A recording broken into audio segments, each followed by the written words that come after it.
గాయత్రికి గర్భఫలం లేక హాస్పిటల్కి వెళ్ళి డాక్టర్ దగ్గరికి వెళ్ళింది, ట్రీట్మెంట్ చేయించుకోవటానికి సిద్ధపడింది, చేయించుకుంది, ఐవీఎఫ్ చేయించుకుంది. అది సక్సెస్ కాలేదు. ఎవరో చెప్పారు వాళ్ళ కుటుంబీకులు, ప్రార్థనా శక్తికి వెళ్తేనే దేవుడు గర్భఫలం ఇస్తాడని. ఆమె ఇక డాక్టర్ దగ్గరికి వెళ్ళి విసుగు చెంది ఇక్కడ మన సికింద్రాబాద్ ప్రార్థనకు వచ్చింది. వచ్చినప్పుడు చెప్పిన సాక్ష్యం ఉంది, చూపిస్తున్నాను మీకు. ప్రార్థన చేసిన తర్వాత ఆశ్చర్యం ఏంటంటే దేవుడు గర్భఫలం ఇచ్చాడు. మరలా ఆ డాక్టర్ దగ్గరికి వెళ్తే డాక్టర్ ఆశ్చర్యపోయాడు, నువ్వేనా, నీకు ఎలా గర్భం వచ్చిందని. ఆమె ఇదిగో ఈమె ఎన్నో నెలప్పుడు 9 వీక్ ప్రెగ్నెంట్, 9 వారాలు కన్సీవ్ అయినా 9 వీక్స్ అయ్యేప్పుడు తన సాక్ష్యం చెప్పింది. చూడండి ఒకసారి, ఆగండి. ఆ సాక్షిను లోపల ఈడున్నాడు, ఈడు బాగా గమనించండి.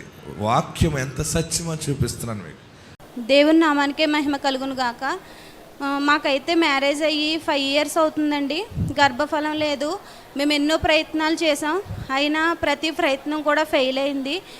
నాకేంటంటే ప్రాబ్లం ట్యూబల్ బ్లాక్ ఉంది, పిల్లలు పుట్టడం కష్టం అని చెప్పారు. అయితే డాక్టర్స్ అలా చెప్పిన తర్వాత మేము ఎన్నో హాస్పిటల్ తిరిగాం, కానీ మాకు అంతా వ్యర్థంగానే అయిపోయింది. మీకు ఒకటే ఒక మార్గం ఉంది, ఐవీఎఫ్ ఒకటే మీకు మార్గం ఉందని చెప్పారు డాక్టర్స్.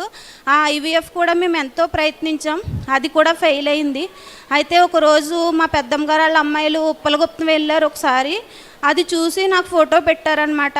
ఆ ఫోటో చూసి నేను ఇంకా ఇలా ఫెయిల్ అయింది కదా, ఇంకా దేవుని సన్నిధికి వెళ్ళిన తర్వాత అయినా దేవుడు నా పట్ల కార్యం చేస్తాడని, ఏంటి అనేసి ఆ పాస్టర్ గారి నేమ్ ఏంటని మా పెద్దమ్మ గారిని అమ్మాయిని అడిగినప్పుడు ఇస్సాక్ అయ్య గారు అని చెప్పింది. అప్పుడు యూట్యూబ్లో నేను సెర్చ్ చేశాను, హైదరాబాద్లో ఎక్కడైనా దగ్గరలో చెప్తున్నారా ఏంటి వెళ్దాం అనేసి. అప్పుడు సెర్చ్ చేస్తే సికింద్రాబాద్లో చెప్తున్నారనేసి యూట్యూబ్లో నేను చూసి వచ్చాము. ఒక వారం అయ్యగారు అయితే ఇలాగా ఐవీఎఫ్ ఎంత ఖర్చు అయింది అయ్యగారు, మేము ఎంతో పిల్లల కోసం ప్రయత్నించాం కానీ ఫెయిల్ అయింది అని చెప్పినప్పుడు ఒక ప్రవచనం రిలీజ్ చేశారు. అదే ఒక బిడ్డను ఎత్తుకుని వస్తావమ్మా, సాక్ష్యం చెప్తావా అన్నారు. అట్టి రీతిగా దేవుడు నా గర్భాన్ని ఫస్ట్ ఏ రోజైతే అయ్యగారు నాకు ప్రవచనం రిలీజ్ చేశారో ఆ రోజే నేను కన్సీవ్ అవ్వడానికి దేవుడు కృప చూపించాడు. హాస్పిటల్కి వెళ్తే ఆ ట్యూబల్ బ్లాక్ ఉన్న ఆ డాక్టర్ దగ్గరికే మేము వెళ్ళాము.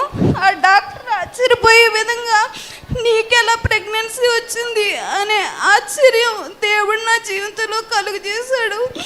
ఆ స్కాన్లో కూడా బేబీ బాగానే ఉందమ్మా ఇప్పటికైతే అనేసి, ఇప్పుడు నువ్వు 9 వీక్ ప్రెగ్నెంట్తో ఉన్నావని డాక్టర్స్ చెప్పడం జరిగింది. అదేవిధంగా ఆ బ్లడ్ టెస్ట్ స్కాన్ చేయాలమ్మా అన్నారు. నేనైతే ఒకటే అనుకున్నాను. అప్పుడు బ్లీడింగ్ లైట్గా నాకు కనిపించినట్టు అయింది వాష్రూమ్కి వెళ్తే. అప్పుడు అయ్యగారు ప్రేయర్ ఆయిల్ నేను అప్లై చేసుకుని, తండ్రి ఇది నీ శక్తి ద్వారా వచ్చింది కనుక నీ శక్తిని ఆ స్కాన్లో నాకు కనుపరచు, మరలా బ్లడ్ టెస్ట్ అనేది ఏమీ జరగకూడదని నేను ప్రేయర్ చేసుకున్నాను. అట్టి రీతిగానే దేవుడు కార్యం చేసి స్కానింగ్లో బేబీ బాగుందమ్మా అనేసి ఆ డాక్టర్ ఆశ్చర్యపోయే విధంగా దేవుడు నా పట్ల కార్యం జరిగించాడు. అయ్యగారు అలా ప్రేయర్ చేసి నా కొరకు ఆ ప్రవచనం రిలీజ్ చేసినప్పుడు నిజంగా నేను దేవుణ్ణి అయ్యగారిలో చూసినట్టు అనిపించింది. అటువంటి రీతిగా దేవుడు నా పట్ల కార్యం జరిగించాడు. ఆ ఫ్రూట్ 7 వీక్స్ వచ్చాం మేము, ఈ రోజుతో 7 వీక్స్ కంప్లీట్ అయ్యింది. అయ్యగారు అయితే ఫ్రూట్ ఇచ్చేటప్పుడు నేను నిజంగా ఇన్ని రోజుల అనుభూతి ఏంటంటే నిజంగా దైవ స్వరూపమే నాకు అయ్యగారు. అలా ఓదార్పులో నేను ఎంతో ఓదార్పు పొందుకుని నా పట్ల నిజంగా దేవుడు కార్యం చేస్తాడని విశ్వాసంతో నమ్మిక ఉంచి ఇంటికి వెళ్ళి ప్రార్థన చేసుకునేదాన్ని.